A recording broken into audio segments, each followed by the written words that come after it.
नमस्कार मैत्रिणींनो, कशा आहात? मजेत आहात का? तर स्वागत आहे तुमचं आपल्या चॅनलमध्ये आर्ट अँड ब्लॉगमध्ये.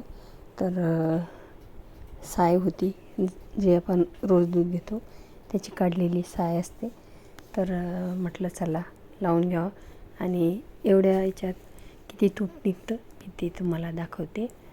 तर मिक्सरच्या भांड्यामध्ये टाकून घेतले साय आणि थोडं त्यामध्ये लावताना दही पण टाकायचं बरं का, जेणेकरून छान असं आंबूस होतं आणि जे उरतं ते ताक कामी येतं खायला किंवा प्यायला.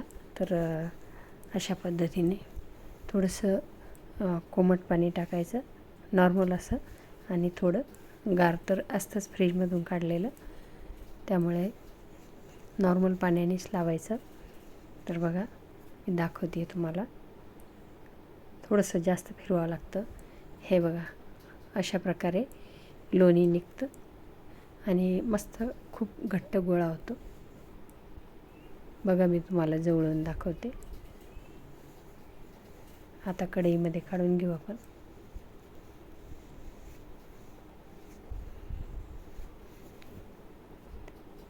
बघा किती छान असं लोणी निघलेलं आहे. हे लोणी तुम्ही थोडंसं किंचित मीठ टाकून घट्ट करून ठेवू शकता आणि जशी गरज पडेल तुम्हाला तसं वापरूही शकता पराठ्यासोबत किंवा दुसरं कुठला पदार्थ करायचा असेल तर. हे बघा एवढं आपलं निघलेलं आहे लोणी. आणि आता याला आपण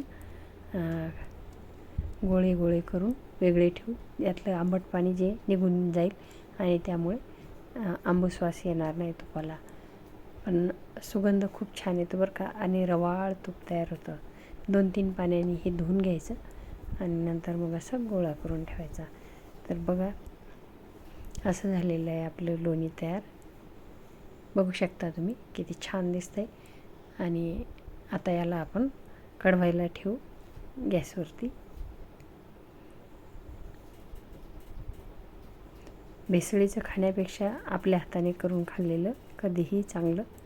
आणि हे बघा इकडे मी करायला ठेवलं, कमी गॅसवर मंद आचेवर ठेवलं, कारण लगेच उतू जाऊ शकतं.